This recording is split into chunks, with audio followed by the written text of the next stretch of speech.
হযরত আলী চিন্তা করলেন, ফকির তো মাটিতে শুয়ে ছিল, কিন্তু এখন আমার বাড়ির দরজা আমি কি করব? আলীর গায়ে একটা চাদর ছিল, সে গায়ের চাদরটা এক হাতে মাটিতে বিছায়া দিলেন। জোরে বলেন সুবহানাল্লাহ। ওই চাদরে ফকিরকে শুইয়া রাখলেন। হযরত আলী দরজায় সালাম দিলেন। রাসূল বলেছেন, বাহির থেকে তুমি যদি ভিতরে ঢুকতে চাও তাহলে তোমাকে গলা খাঁকারি দিয়ে ঢুকতে হবে না, গলা খাঁকারির চাইতেও ভালো কাম হবে তোমার সালাম দেওয়া। জোরে কোন কি দেওয়া? আপনি যখন বাড়িতে যাবেন সালাম দেবেন, আসসালামু আলাইকুম ইয়া আহলাল বাইত। এই বাড়িতে যারা আছো তাদের সকলের প্রতি আল্লাহর রহমত বর্ষণ হোক। জোরে কোন সুবহানাল্লাহ। আজকে আপনাদের গ্রামের তো দরজাই নাই, গেট নাই। শহরে দেখবেন গেটে গেটে কলিং বেল। জোরে কোন কি বেল? কলিং বেল বোঝেন না? ওটা টিভি দেওয়া লাগে। আমি নবীর সুন্নত আদায় করতেছি আমার আত্মীয়ের বাসায় গিয়া, আসসালামু আলাইকুম ইয়া আহলাল বাইত।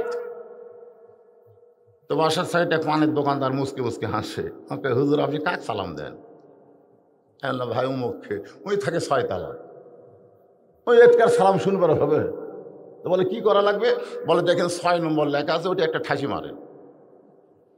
আমি 6 নম্বরে যেই ঠাসি মারছি ভাই, বিদেশি কুত্তা ভুগলে যেরকম সাউন্ড হয় এরকম সাউন্ড। আমি ভয়ে কয়েক ধাপ দৌড়। পানারা বলতে হুজুর ওটা কুত্তা না হুজুর, ওটা কলিং বেলের সাউন্ড। কিছুক্ষণ পরে দেখি ওই ব্যক্তি বের হয়ে আসলো। আমারে কইলাম, ভাইজান এত সাউন্ড থাকতে তুমি কুত্তার সাউন্ড দিছে কেন?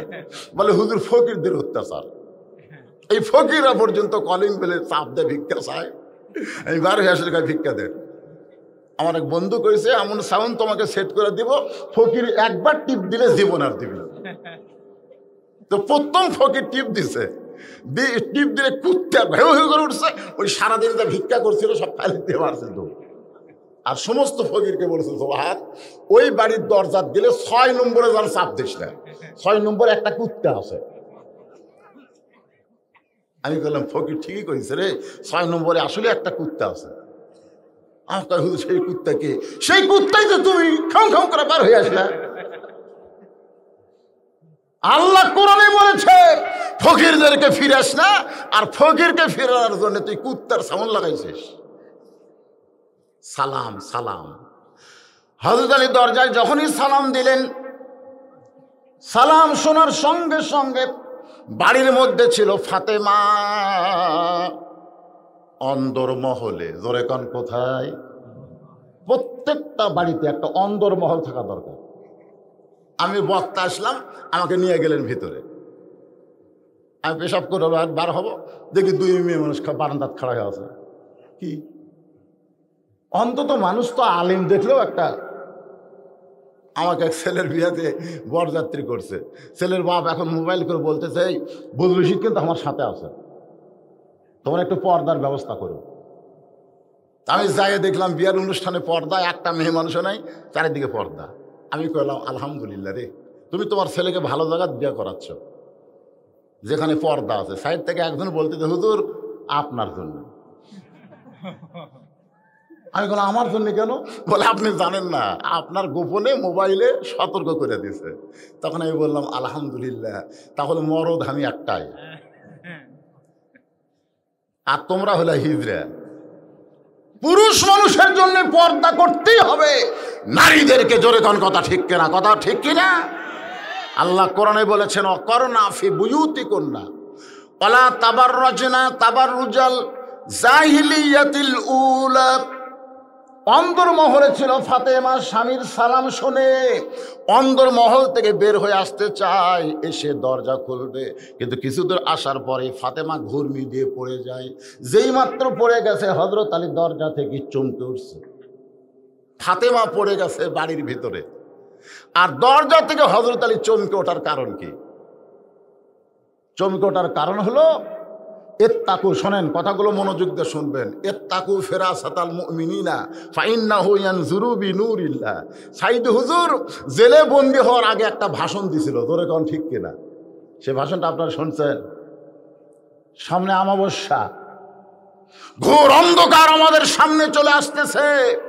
অমাবস্যার ঘোর অন্ধকার যদি আমরা কেটে উঠতে না পারি তাহলে আমাদের সামনে মহা বিপদ আসতেছে। জোরে কোন কথা ঠিক কিনা?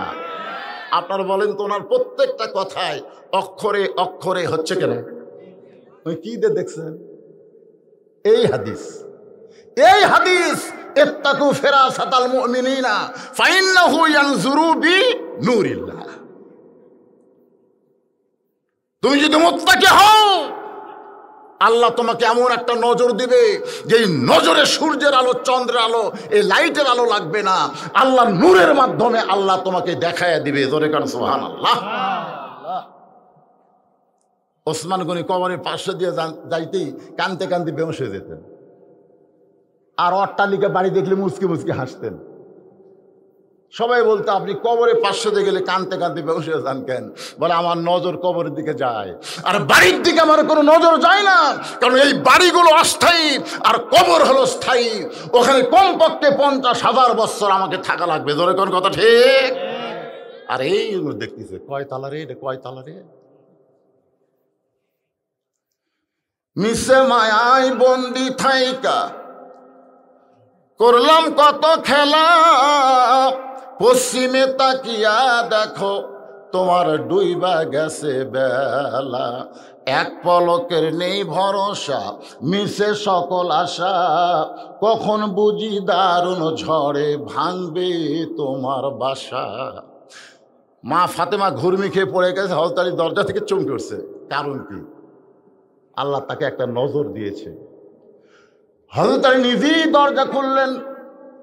দরজা খুলে ফাতেমার কাছে গিয়ে বললেন, তুমি এইভাবে মাঝ রাস্তায় ঘুরমি খেয়ে পড়ে আসো কেন? দরজা এবং তোমার ঘর এরই মাঝখানে তুমি ঘুরমি খেয়ে পড়ছো কেন? ফাতেমা বলে, স্বামী গো, আমার কপাল খারাপ, আমি স্বামীর জন্য দরজা খুলতে পারলাম না। স্বামী নিজেই দরজা খুলে আমার কাছে আসলো। আল্লাহর নবী বলেছেন, কোনো বিবি যদি স্বামীর জন্য দরজা খুলে দেয়, ও স্বামীর জন্য দরজা খুললো না, ও নিজের জন্য জান্নাতের দরজা খুলে নিল। সুবহানাল্লাহ। তো ভালোই করলেন, আপনাদের গুলো ঠিক মতো দেয়, আমারটা দেয়। যেদিন খুব ভালো মন থাকে সেদিন দরজা খুলে আসসালামু আলাইকুম, হুজুর কেমন আছেন? আর দুই একদিন দেখি দরজা খুলে ভ্রম করে চলে যায়, সালাম সালাম কিছুই নেই। আমি সেই দিন বুঝবার পারি আজ আমার ভাগ্য খারাপ। আল্লাহ রাসূল বলেছেন, স্বামী যদি দরজায় সালাম দেয়, দৌড়ে গিয়ে যদি দরজা খুলতে পারো, তুমি স্বামীর জন্য দরজা খোলো নাই, তুমি তোমার নিজের জন্য জান্নাতের দরজা খুলেছো। ফাতেমা বলতেছে, আমার ভাগ্য বড় খারাপ, আমি স্বামীর জন্য দরজা খুলতে পারলাম না, স্বামী আমার জন্য দরজা খুললো। আলী বলতেছে, ফাতেমা তুমি পড়ে গেছো কেন সেইটা বলো। বলে, আজকে 3-4 দিন না খাওয়ার কারণে আমার দেহ এত দুর্বল হয়ে গেছে, এই দুর্বল হওয়ার কারণে আমি ঘুরমি খেয়ে পড়ে গেছি। ফাতেমা বলে, স্বামী গো, আমার 3-4 দিন না খাওয়ার কথা শুনে আপনি কষ্ট পাবেন না, কোনো কষ্ট নেবেন না, কিন্তু আপনার হাসান হোসাইন আজকে 2 দিন হলে কোনো কিছুই খায়নি। এ না খাওয়ার কারণে এরা এত দুর্বল হয়ে গেছে, কানতে কানতে ঘুমায় গেছে। ওরা চেতন পাইলে আমার কাছে খাবার চায়, আমি মা এখন খাবার দিব কোত্থেকে? আলী চমকুস, আমার বউ 3 দিন হলে না খাওয়া, সন্তানগুলো 2 দিন হলে খায়নি, আর আমি দরজাত বসে থুজি কাকেরে? ওরে আমি কইলাম আমার বাড়ি পর্যন্ত চলো, তোমার জন্য খাবার দিতে পারবো ইনশা। কিন্তু বাড়ির মধ্যে ঢুইকে দেখি ফকির তো আর কি ফকির, আমি হলাম বড় ফকির। এখন ফকিরের কাছে যাই দিল, বাবা বাবা ফকির মাফ করো। যেই ফকির কান্দর চড়াচ্ছে, ওর কাছে মাফ চালে মাফ দিবি? এমনি যে গরম, সালাম দিলে কয় এই মিয়া। এখন যদি বলি বাবা মাফ করো রে, তুই তো আর কি ফকির রে, তার সাথে বড় ফকির আমি। এই কথা হযরত আলী কেমনে বলবে, এই চিন্তা যখন মাথায় চলে আসে, এমন সময় অনুনাজ্জিলু মিনাল কোরআনি মা হুয়া শিফা, সব সমস্যার সমাধান দিতে পারে আল কোরআন। করে গান সুবহানাল্লাহ। আল্লাহর কোরআন এসে বলতেছে, আলী তুমি ফকিরের কাছে যাবা কেন? তুমি ফকির হও। আস্তাইনু বিসসবরি ওয়াসসালাহ ইন্নাল্লাহা মা'আস সাবিরিন। একটু ধৈর্য ধরো, অত ধৈর্য না হয়। তুমি যদি কিছু পাবার চাও তাহলে আল্লাহর কাছে চাও। জোরে কোন সুবহানাল্লাহ। আগে মাফ চাবা কেন?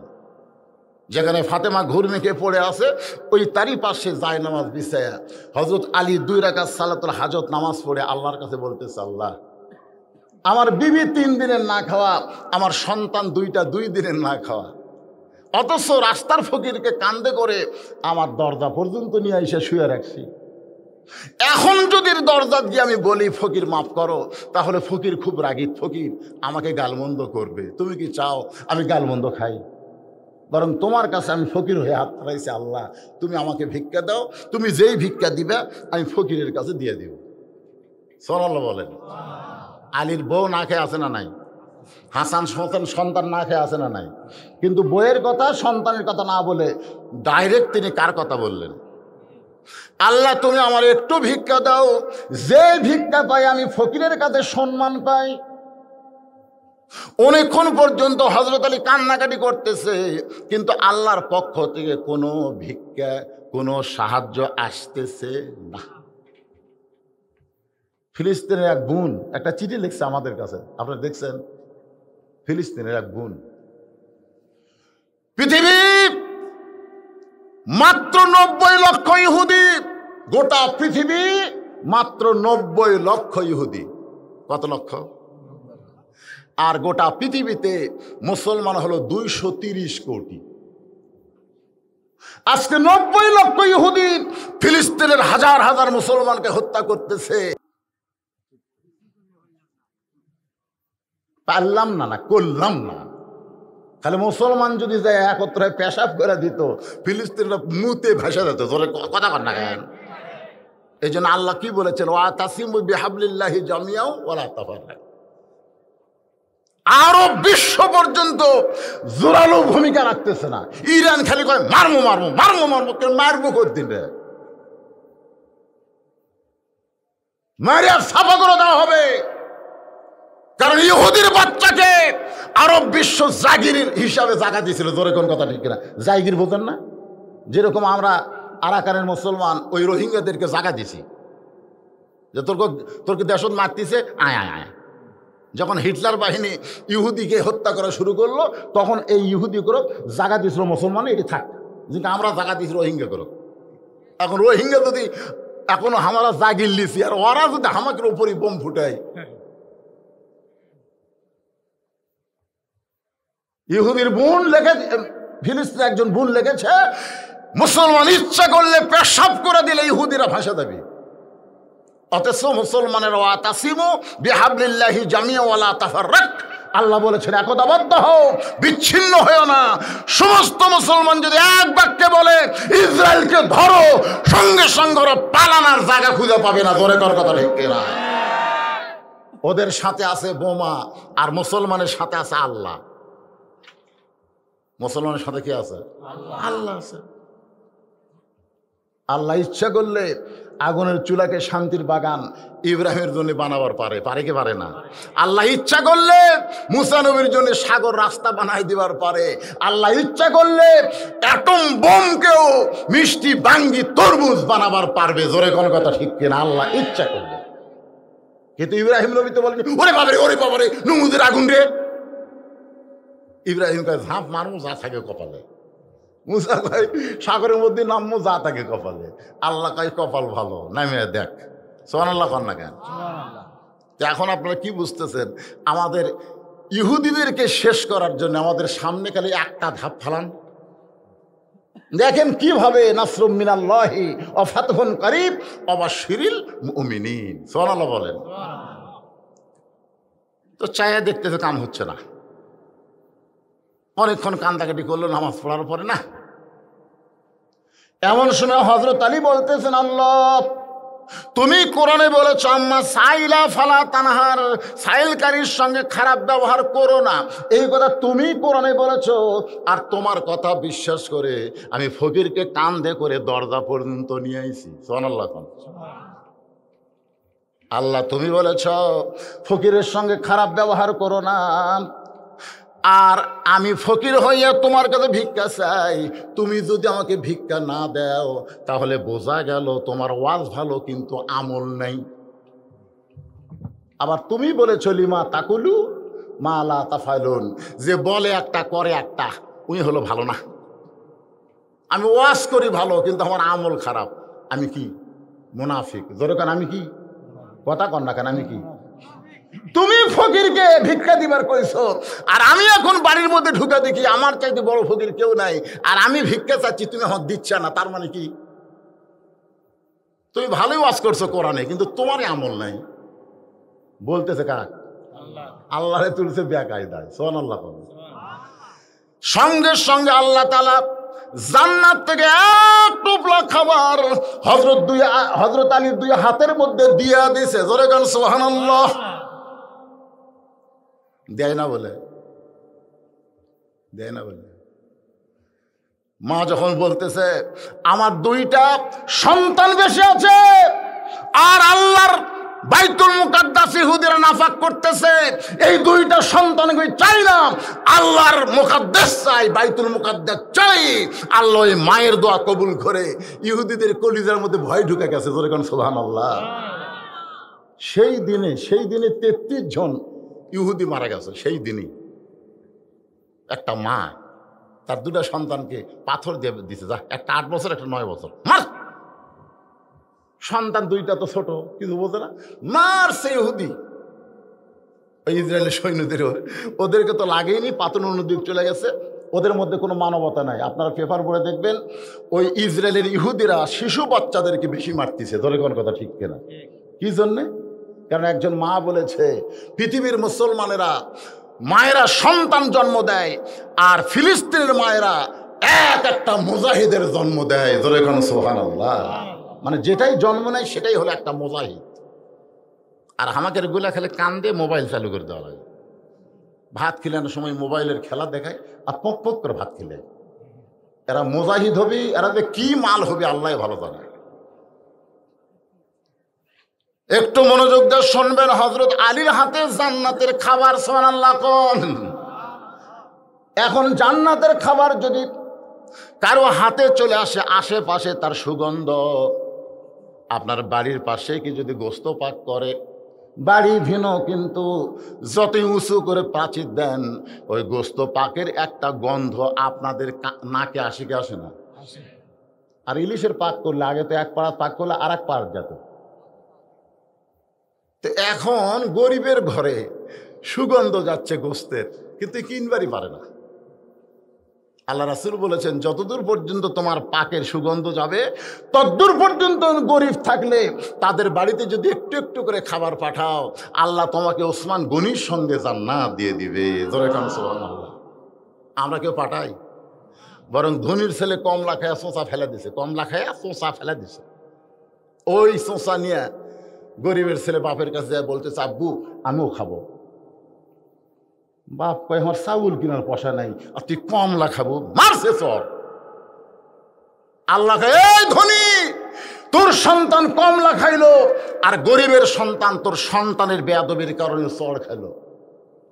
রেডি হয়ে থাক, তোর জন্য অসংখ্য মার অপেক্ষা করতেছে। জোরে কোন কথা ঠিক কিনা?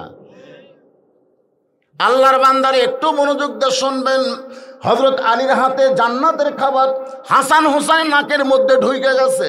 হাসান হোসেনের নাকের মধ্যে যখন ঢুইকা যায়, তখন তারা দুই ভাই কিন্তু কয় দিনের না খাওয়া? 2 দিনের না খাওয়া। ওরা চেতন পাইছে। হোসেন বলতে, হাসান ভাই বাড়ির মধ্যে খাবার আইছে, চলো যাই। বাইর হইয়া দেখে বাবার হাতে খাবার টোপলা। সুবহানাল্লাহ। হোসাইন বাবার সামনে গিয়ে বলতেছে, বাবা আজকে 2 দিন হলে না খাওয়া, মায়ের কাছে বারবার খাবার চাই, মা শুধু কান্দে, বাবা কিন্তু খাবার দেয় না। বাবা না হইলে কোনোদিন কি খাবার পাওয়া যায়? ও বাবা তাড়াতাড়ি আমাদেরকে টোপলা খুলে খাবার দেন। হযরত আলী হোসেনের মুখের দিকে তাকায়, হাসানের মুখের দিকে তাকায়, ফাতেমার মুখের দিকে তাকায়। মন বলতেছে আমার বিবি 3 দিনের না খাওয়া, একবার কি হলো? উঠলো কেনারা?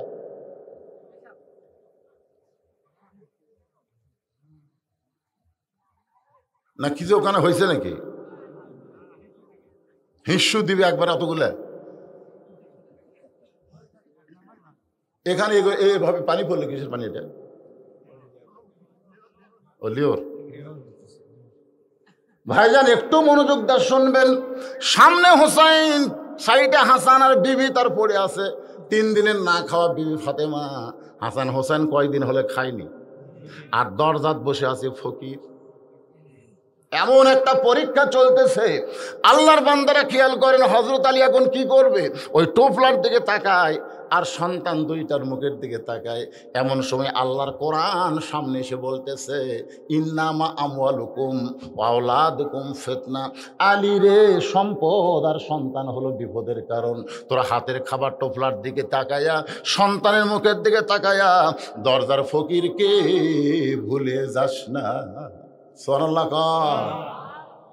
আল্লাহর কোরআন মুমিন থাকবে যেখানে, আল্লাহর কোরআন থাকবে সেখানে। ধরে কোন কথা ঠিক কিনা?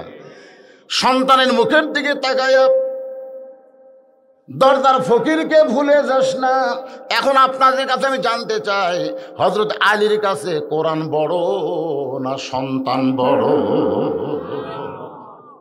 আল্লাহর কোরআনের গুরুত্ব দিয়া ফকিরের দিকে যখন হযরত আলী রওনা দেয়, এমন সময় হুসাইন বাবার পা চাইবা ধরে বলে, বাবা 2 দিন হলে না খাওয়ার কারণে এত কষ্ট পাচ্ছি, বাবা তোমার হাতে খাবার আছে, টোপলা খুলে একটু খাবার দাও। কিন্তু হযরত আলী ফকিরের দিকে তাকে চিন্তা করে, ফকিরের জন্যই তো আল্লাহর কাছে আমি ভিক্ষা চাইছি। আমি তো হাসান হোসেন আমার বিবির জন্য চাই নাই, আমি চাইছি দরজার ফকিরের জন্যে। এখন ফকিরকে না দিয়া আমার সন্তানকে যদি খাবার দেই তাহলে বেজার হবে কে? দরকার হলে সন্তানকে বেজার করব, কিন্তু আল্লাহকে বেজার করব না। এই মনে করে হযরত আলী হোসেনের হাত ধরে হেঁচকা টান মারছে, হেঁচকা টান মাইরে রাইকা দিচ্ছে। হুসাইন যখন পড়ে যায়, এমন সময় হাসান দৌড়ে এসে হোসেনকে বুকের মধ্যে নিয়ে বলে, হোসেন রে, বাবা কোনোদিন ভালো হতে পারে না, আমাদের মা ভালো, মার কাছে খাবার চাইলে মা কান্দে, কারণ মায়ের হাতে খাবার নাই। আর বাবার হাতে খাবার থাকার পরও বাবা তোকে হেঁচকা টান মাইরা ফাইলা দিছে। ও হোসেন রে, আর কোনোদিন বলবি না বাবা ভালো, বাবার চাইতে মা কোটি কোটি গুণ ভালো। ভাইজান একটু খেয়াল করেন, এই কথা যখন হাসান হোসেনকে বলতেছে, এমন সময় হোসেন বলতেছে, বাবা, ও বাবা, তুমি আমাকে মারছো বাবা, তুমি আমাকে ফাইলা দিছো বাবা। আজকে 2 দিন হলে না খাওয়ার পর তোমার হাতে খাবার টোপলা, সেখান থেকে খাবার চাই, এরপরেও তুমি খাবার না দিয়া আমারে ফাইলা দিছো বাবা। তুমি কি আমারে চিনো? ও বাবা, তুমি কি আমারে চিনো? যেই বলেছে তুমি কি আমারে চিনো, সঙ্গে সঙ্গে হযরত আলী দরজার দিকে না গিয়া গোটা দেহ থরথর করে কাঁপতেছে। কারণ যখন হোসেন বলেছে, তুমি আমাকে মারছো বাবা, তুমি আমাকে ফাইলা দিছো বাবা, তুমি কি আমারে চিনো? এই চিনো কথাটাই এত গুরুত্বপূর্ণ। আল্লাহ রাসূল বলেছেন, সাহাবীরা রে, তোমাদের কাছে আমি একটা নতুন ওয়াজ করতে চাই, যে ওয়াজ তোমরা কোনোদিন শোনো নাই। সাহাবারা বললেন, হুজুর সে ওয়াজটা কি? রাসূল বললেন, আজকে মসজিদ নববীর ভিতরে আমি নবী একা একা বসেছিলাম, এমন সময় ফেরেশতা জিবরাইল আল্লাহর নবীর সাহাবী দাহিয়াতুল কালবির চেহারায় কোরআন নিয়ে নবীর কাছে হাজির হইল। কোরআন তখন নবীকে দেওয়া শেষ হয়ে গেছে। আল্লাহর হুকুমে জিবরাইল আসে আর নবীর হুকুমে জিবরাইল যায়। তাহলে হুকুম লাগে কয়জনের? আল্লাহর হুকুমে জিবরাইল নবীর কাছে আসে আর নবীর হুকুমে জিবরাইল আল্লাহর কাছে যায়। কিন্তু নবী কিছু না বলার কারণে জিবরাইল ওই দাহিয়াতুল কালবির চেহারায় আল্লাহ নবীর পাশে চুপটি করে বসে আছে। না, আর নবীর কাছে বসলে মজা আছে না নাই?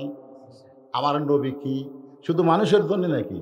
আল্লাহ কোরআনে বলেছেন, ওমা আরসালনাকা ইল্লা রাহমাতাল লিল আলামিন।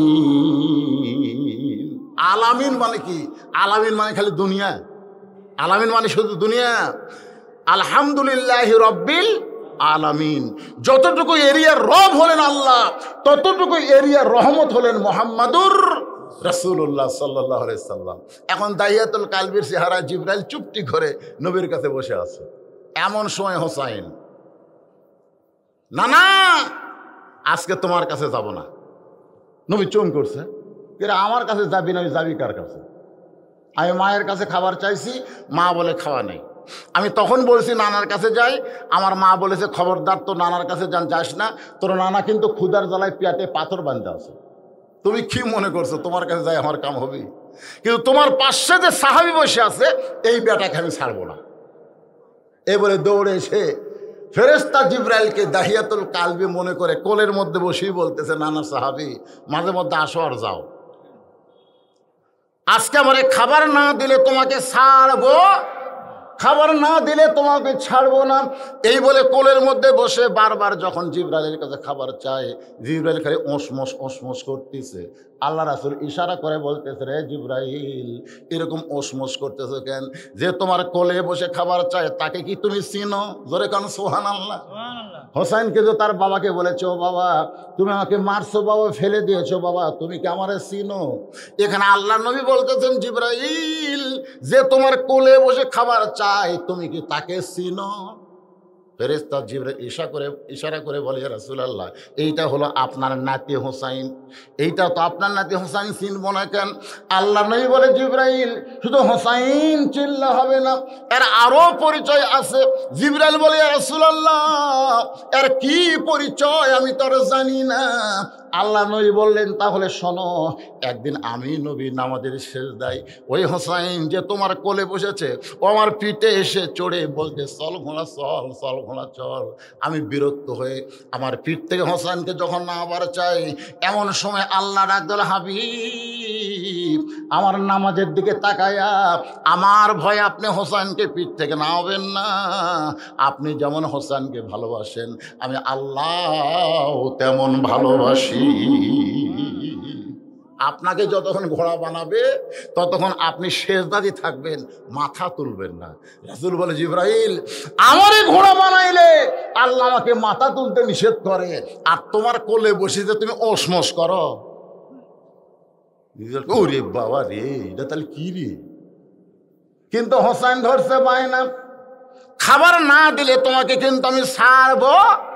বারবার যখন খাবার চায় এমন সময় জিবরাইল চোখ দিয়ে দর দর করে পানি পড়তেছে দাহিয়াতুল কালবি সাহাবীর চেহারায়। আল্লাহ ডাক দেয় বলে, জিবরাইল ফান্দে পড়া বক হইয়া কান্দিস না, যে তোর কাছে খাবার চায় সে যদি তোরে চিনতো তাহলে তোর কোলেই বসতো না।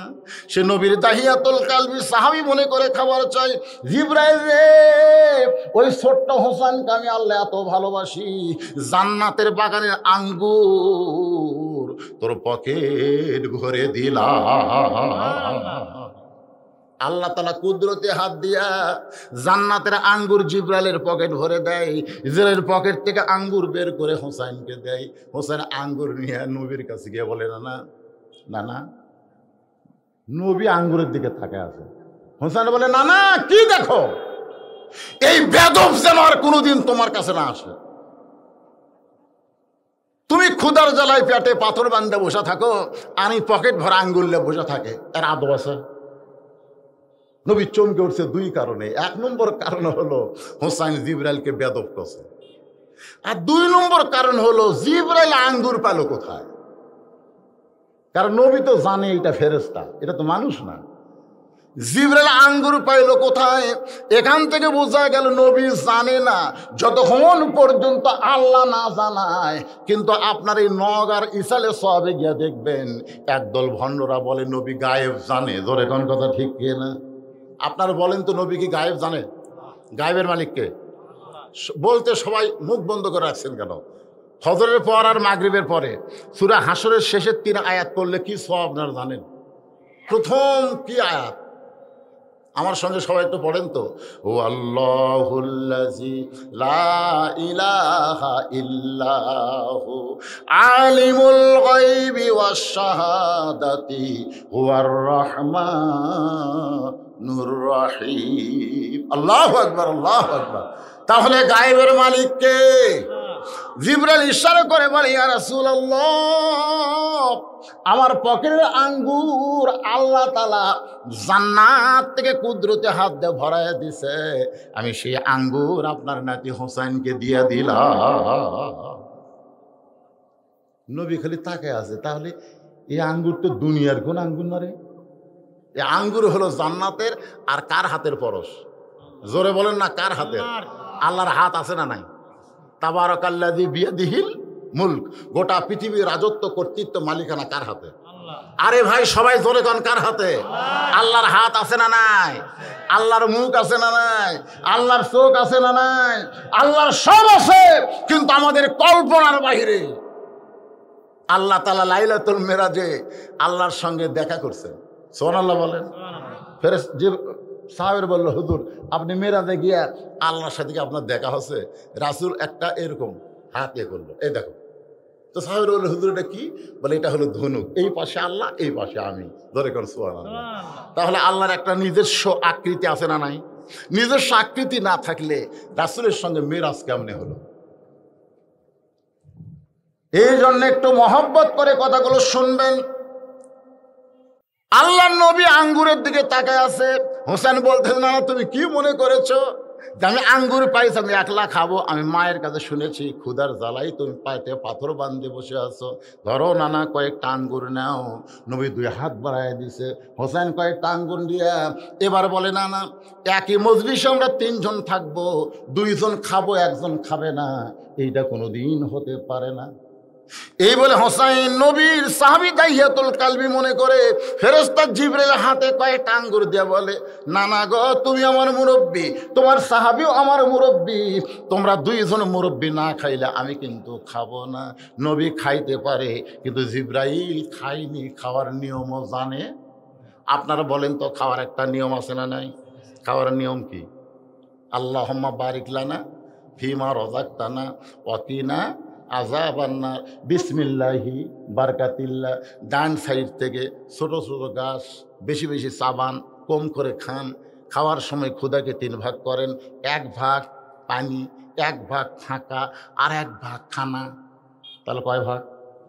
1 ভাগ খাবেন, 1 ভাগ পানি পান করবেন, আর 1 ভাগ আল্লাহর জন্য ফাঁকা রাখবেন। এই নিয়মে কেউ যদি খায়, কোনোদিন তার এই বুকের চাইতে পেট উঁচা হবে না। আপনার দেখবেন কতগুলো মরদ মানুষের বুক এটি, পেট গেছে এটি, এরকম আছে না নাই? বিশেষ করে আমি অনেক নেতাদের দেখছি, 2 নেতারা ঈদের দিনে কোলাকুলি করবার গেলে পেটে পেট থাকে, বুকের সঙ্গে বুক থাকে না, মনে হয় 10 মাসে পোয়াতি। এরকম আছে না নাই? যেরকম আছে না নাই? হ্যাঁ হ্যাঁ, এমন খাওয়া খাচ্ছে ভাই, বাংলাদেশ গোটালি খাচ্ছে রে। একটা সন্তান জন্ম নিলে লক্ষ টাকার উপর ঋণগ্রস্ত হয়ে জন্ম নিচ্ছে, বুঝতেছেন? এমন অবস্থায় আমাদের দেশটা চলে যাচ্ছে। এত খাওয়া খাচ্ছে, এত টাকা পয়সা তাদের হয়ে গেছে। কিছুদিন আগে একটা পুলিশের বইয়ের 1500 কোটি টাকার খবর পাওয়া গেছে। 1500 কোটি। এই টাকাগুলো এরা কোথায় ভাই? পেঁয়াজের দাম ঘন্টায় ঘন্টায় বাড়তিছে, জোরে কোন ঠিক কিনে ভাই? এই টাকাগুলো কার কাছে যাচ্ছে? সরকার বলতে সিন্ডিকেট। কিসের সিন্ডিকেট? সরকার ইচ্ছা করলে সব কিছু করবার পারে।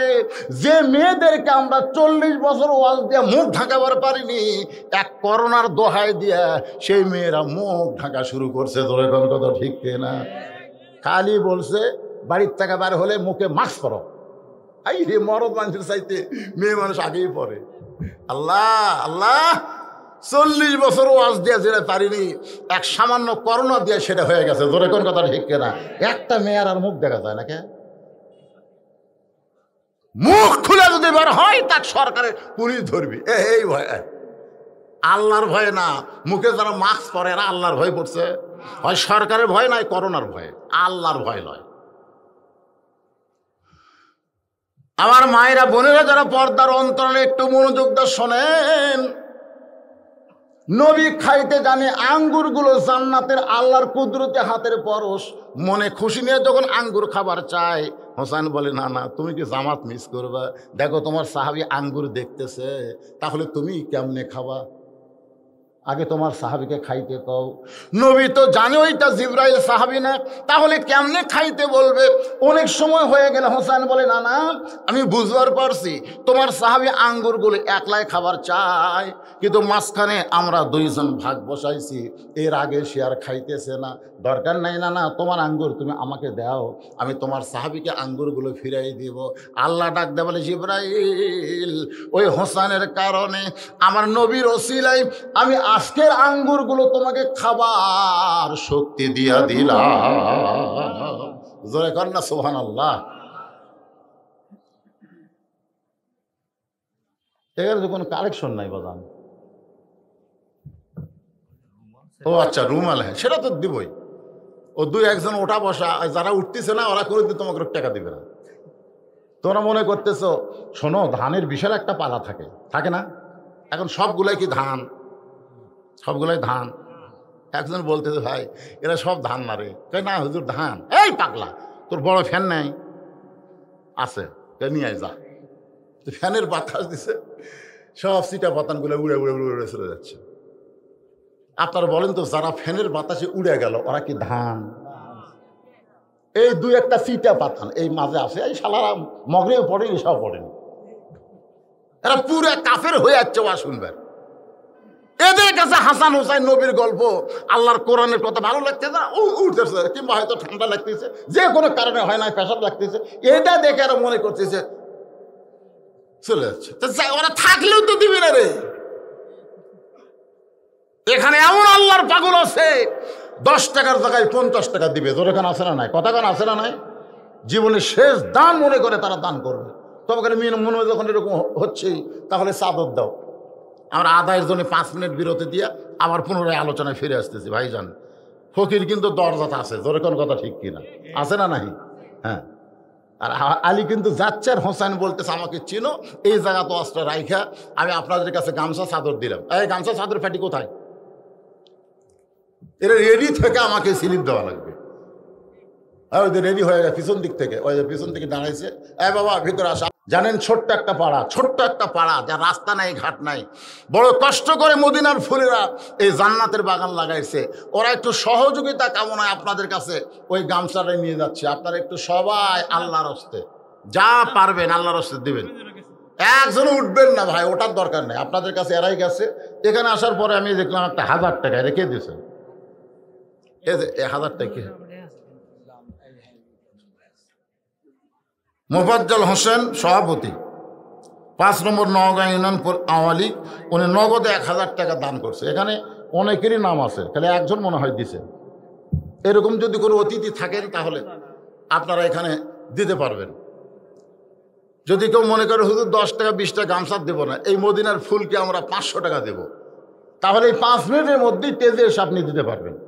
যদি মনে করেন 500 না 200 দিব, ওই গামছার ভিতরে কিন্তু আপনি 500 টাকাও দিবেন না, শয়তানও দিবে না। এই 500 টাকা গামছা দেওয়া দেবে, 10 টাকা দে। আমরা গামছার টাকা গুণা দেখছি, বড় লোড হয় না, সব ছোট ছোট লোড, আর অধিকাংশ ছেঁড়া ফাটা, এইগুলা কিন্তু গামছার টাকা হয়। আল্লাহ কোরআনে বলেছে, লান তানালুল বিররা হাত্তা তুনফিকু মিম্মা তুহিব্বুন। আল্লাহ কোরআনে বলেছে, তুমি যেটাকে মহব্বত করো সেইটা আমার আল্লাহ রাস্তা দিয়ে দাও।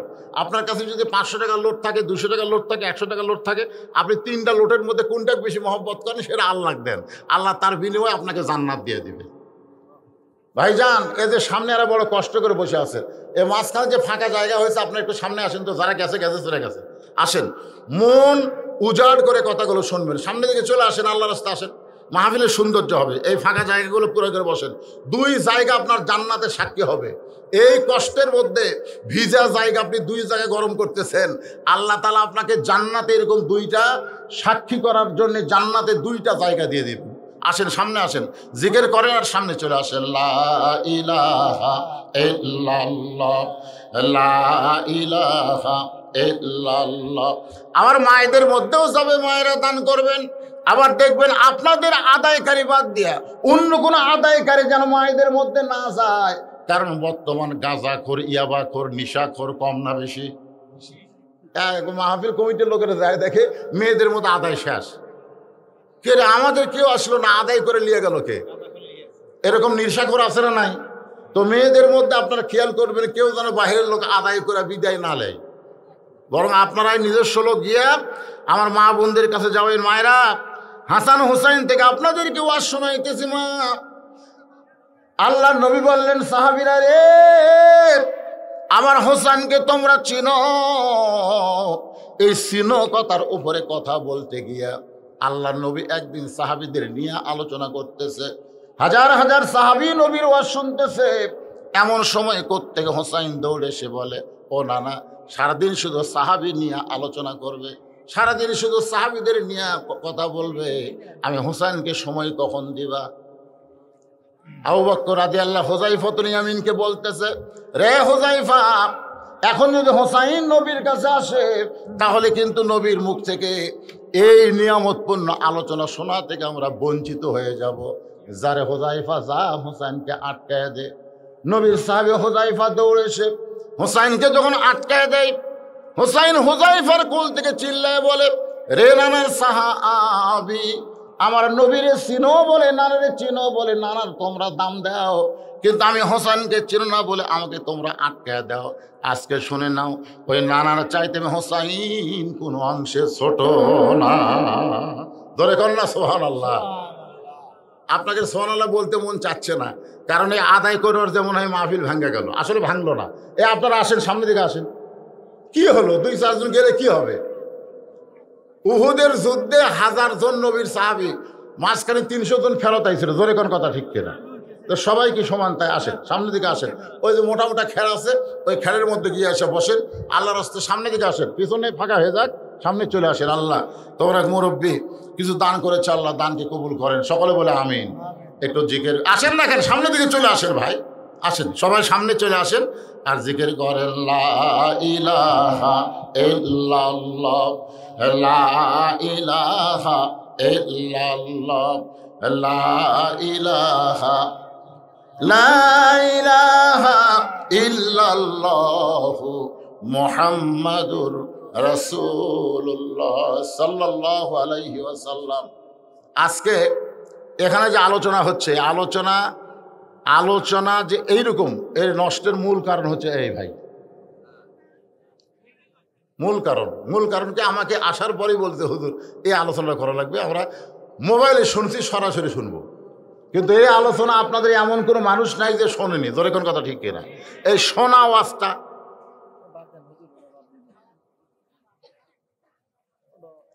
না বারবার আমাকে বললো না।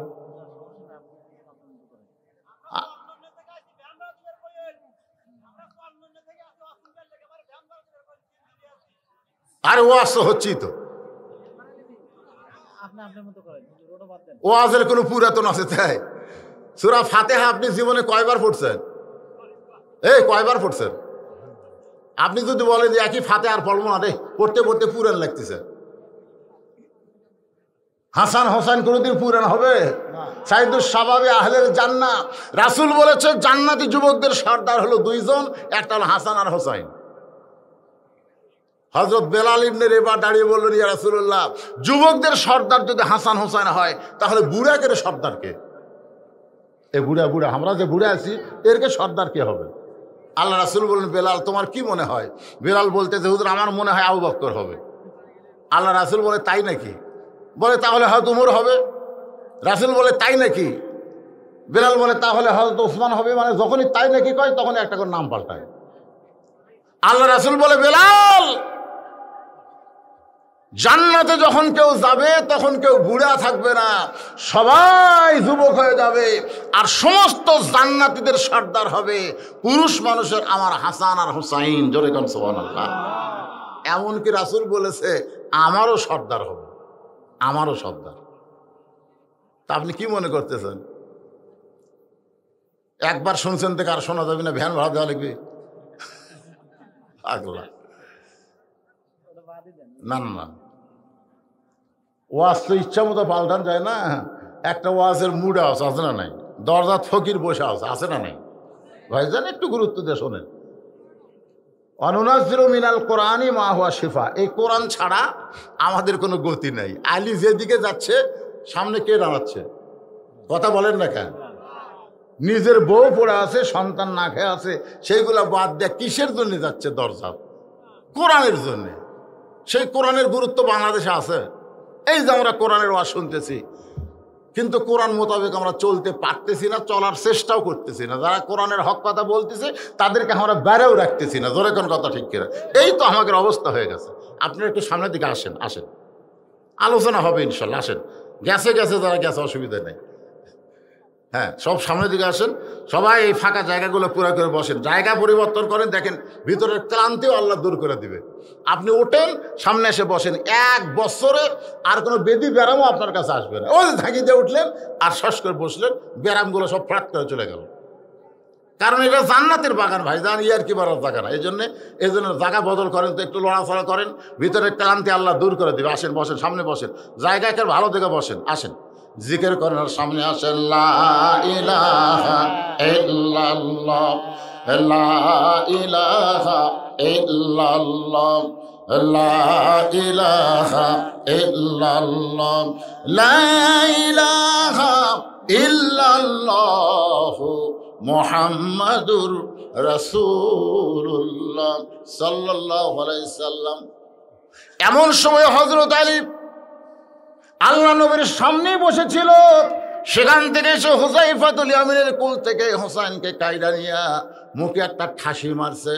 এত জোরে ঠাসি মারছে, নিচের দাঁত দিয়ে উপরের লবকাইতে রক্ত বের হয়ে গেছে। আলী চিল্লায় বলে, এই ছোট্ট মানুষ, কার সঙ্গে তুলনা করিস? যেই নবী সম্পর্কে আল্লাহ কোরআনে বলেছে ওরা ফায়না লাকা যিকরাক, আল্লাহর পরে সর্বশ্রেষ্ঠ যেই মানুষ তিনি হলেন আমাদের নবী। জোরে কোন সুবহানাল্লাহ। আল্লাহর পরেই যিনি শ্রেষ্ঠ তিনি কে? আদম নবী, মুসা নবী না আমাদের নবী? কোরআন শরীফ পড়ে দেখেন, কোন নবী সম্পর্কে আল্লাহ বলেনি, কিন্তু আমাদের নবী সম্পর্কে বলেছে ওয়া ইন্নাকা লাআলা খুলুকিন আযীম। আল্লাহ ৯৯টা নামের মধ্যে আজিম নাম আছে না নাই? আল্লাহ নবীর চরিত্রের মধ্যে আল্লাহ আজিম ঢুকাই দিয়ে বললেন মহান চরিত্রের বৈশিষ্ট্যের অধিকারী হলেন আমাদের নবী। জোরে কোন সুবহানাল্লাহ। এজন্য যেন তেন মানুষের পথে দৌড়াদৌড়ি করেন না। যিনি লাইলাতুল মিরাজে গেছে জান্নাত দেখার জন্যে, ফেরেশতা জিবরাইল বলে হুজুর জান্নাত থেকে বার না হলে আল্লাহ আপনাকে বার করে দিবে না, কারণ জান্নাতের শর্ত হলো ফাদখুলুহা খালিদিন। কেউ যদি একবার জান্নাতে প্রবেশ করে আল্লাহ তাকে চিরস্থায়ী জান্নাতে জায়গা দিবে, আপনি বের না হলে আল্লাহ বার করে দিবে না। নবী কয় জিবরাইল আমি জান্নাত দেখতে আইছি আমার জন্য না, আমার উম্মতের জন্য। জোরে কেন সুবহানাল্লাহ। আর উম্মতের জন্য আল্লাহ কেমন জান্নাত বানাইছে এটা একটু দেখতেছি। আমি সেই দিন থাকার জন্য জান্নাতে ঢুকবো যেদিন আমার সমস্ত উম্মতেরা জান্নাতে হবে। জোরে কেন সুবহানাল্লাহ। সে আল্লাহর নবী, একটু মনোযোগ দিয়ে শোনেন, তার সঙ্গে তুলনা করা যাবে না। হযরত আলী এত জোরে ঠাসি মারছে, নিচের দাঁত দিয়ে লব কাইটা রক্ত বের হয়ে গেছে। মুখ থেকে হাতটা যখন টান দেয় তখন হোসেন চিল্লা বলে, রে নানার সাহাবীরা, আগে একজন সাহাবীর কোল থেকে বলেছি ওই না আমার চাইতে কোনো অংশে বড় না, এখন বাবার কোল থেকে বলতেছি ওই নানার চাইতে আমি অনেক বড়। যেই বলেছে অনেক বড়, সঙ্গে সঙ্গে ওমর ফারুক চিল্লায় বলে, আলী রে তোমার সন্তানকে তুমি সামাল দাও, এরকম বেয়াদবি করলে কিন্তু আমি সহ্য করতে পারবো না। হযরত আলী যখন হোসেনকে নিয়ে চলে যাবার চায়, এমন সময় আল্লাহর নবী দাঁড়ায় বলে, আলী রে আমার কলিজাকে আমার কাছ থেকে আলাদা করিস না। যেই মাত্র হোসেনকে ছায়া দেয়, ওই রক্তমাখা মুখ নিয়ে নবীর কপালে একটা চুমা দিয়ে বলে, না না আপনাকে ছাড়া আমি বাঁচব না, আমি হোসাইন আমার জীবনের চাইতে আপনাকে বেশি ভালোবাসি। আব্দুল্লাহ ইবনে মাসউদ রাদিয়াল্লাহু বললেন, হোসাইন রে আমরা জানতে পারলাম মাঝ রাস্তায় ইয়াজিদ তোমাকে হত্যা করবে, তুমি কুফার দিকে না যাইয়া মদিনার দিকে ফেরত যাও।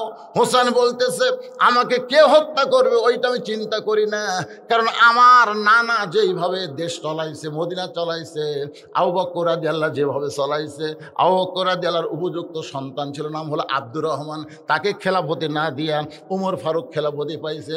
উমর ফারুক মৃত্যুর সময় তার ছেলে 6 লক্ষ হাদিসের হাফেজ আব্দুল্লাহকে খেলাফতি না দিয়া ওসমান খেলাফতি পাইছে। ওসমান দুনিয়া থেকে বিদায় নেওয়ার পরে হযরত আলী পাইছে। আলী তার সন্তানকে খেলাফতি না দিয়া মুয়াবিয়া খেলাফতি পাইছে। তাহলে খেলাফতি আল্লাহর পক্ষ থেকে হবে, কেউ কাউকে খেলাফতি দেওয়া যাবে না। কিন্তু মুয়াবিয়া যাওয়ার সময় তার সন্তান লুচ্চা সন্তানকে ইয়াজিদকে খেলাফতি দিল। এই খেলাফতির বিরুদ্ধচারণ করে আমি রওনা দিব। বলে তোমার মৃত্যু হবে, বলে আমার নানার ইসলামকে রক্ষা করতে গিয়ে যদি আমার জীবন দিতে হয় জীবন দিব, কিন্তু আমার নানার ইসলামকে আমি ভুলণ্ঠিত হতে দিব না। জোরে বলুন সুবহানাল্লাহ। আব্দুল্লাহ ইবনে মাসউদ কিছু দূর যাওয়ার পরে আব্দুল্লাহ ইবনে উমর আইছে, এসে বলতেছে হোসাইন হোসাইন যাও না, কারণ কুফার লোকেরা কিন্তু ভয় পাইলি মার ছাড়া দৌড় মারবে। লিল্লাহি তাকবীর, আল্লাহু আকবার, আলেম ওলামা যেখানে, আমরা আছি সেখানে এরকম মিছিল করবি, কিন্তু পুলিশ দেখলি কিন্তু আলিম থেকে দৌড় মারবি। জোরে কোন কথা ঠিক কিনা? এরকম আসে না? নাই কথা কন না কেন ভাই? আলেম ওলামা যেখানে, আমরা আছি সেখানে, 4-5টা পুলিশ দেখে ওরা সাইড মারতেছে। কুফার লোকেরা কিন্তু এইরকম, তোমাকে হয়তো চিঠি মিটি পাঠায় তোমাকে নিয়ে যাচ্ছে, ওরা কিন্তু এজিদের শরীরের দাপটে ওরা যে কোনো সময় রদবদল হতে পারে, যাইও না।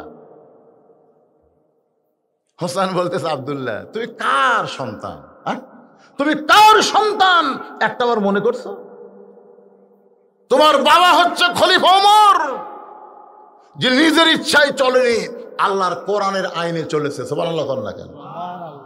জুমার দিনে খুতবা দিচ্ছে ওমর, মাঝখান থেকে এক মুসল্লি দাঁড়ায় বলতেছে, আমির আল মুমিনিন আপনার ওয়াজ আমরা শুনবো না। ওমর ফারুক বলেন, আমার অপরাধ কি?